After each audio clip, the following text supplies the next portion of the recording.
How to fix headset and mic is not working on Windows 11.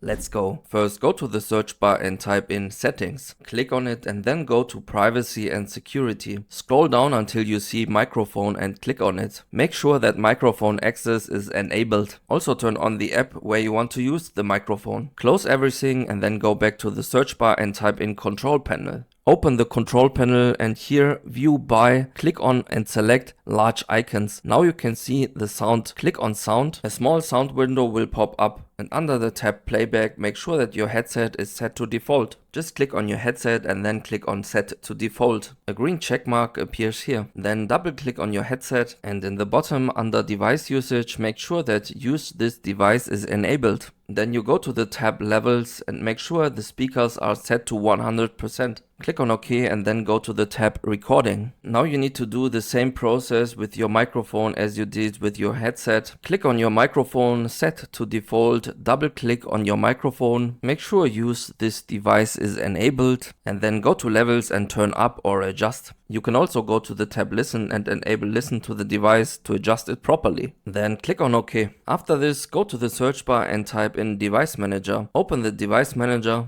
and on top click on audio inputs and outputs, find your headset and microphone, update the drivers, and if you have a gaming headset you should download the software and the updates in the browser. Thank you for watching and see you next time.